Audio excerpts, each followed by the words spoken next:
నమస్తే, welcome to RZTV7.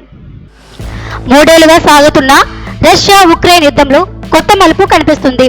Ukraine పెద్ద ఎత్తున డ్రోన్లతో రష్యా వైమానిక స్థావరాలపై ఘన దాడులు నిర్వహించింది. రష్యాకు చెందిన 4 కీలక వైమానిక స్థావరాలపై ఈ దాడులు జరిగాయి. ఉక్రెయిన్ ప్రకారం ఈ దాడుల్లో 40కు పైగా రష్యా బాంబర్ విమానాలు ధ్వంసమయ్యాయి. ప్రత్యేకంగా Tu-95, Tu-22, M3 బాంబర్లు, A-50 air క్రాఫ్ట్లు నష్టపోయినట్లు తెలుస్తుంది. ఈ భారీ దాడులను ఉక్రెయిన్ అధ్యక్షుడు వోలోడిమిర్ జెలెన్స్కీ స్వయంగా పర్యవేక్షించారు.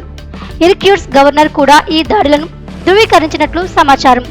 బెలియా, వొలెనియా వంటి రష్యా స్థావరాలు తీవ్ర నష్టాల పాలయ్యాయని అంతర్జాతీయ మీడియా నివేదికలు చెబుతున్నాయి.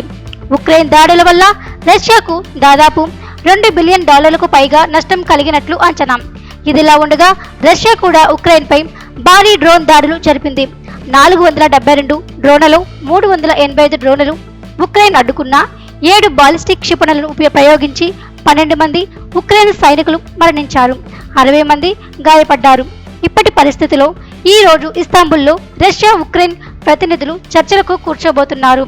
ఈ సమావేశంలో సంపూర్ణ కాల్పుల విరమణ, ఖైదీల విడుదల ముఖ్యమైన అంశాలు కాగా, ఈ తాజా డ్రోన్ దాడులు చర్చలపై ప్రభావం చూపుతాయా అన్నది అంతర్జాతీయంగా ఉత్కంఠగా మారింది.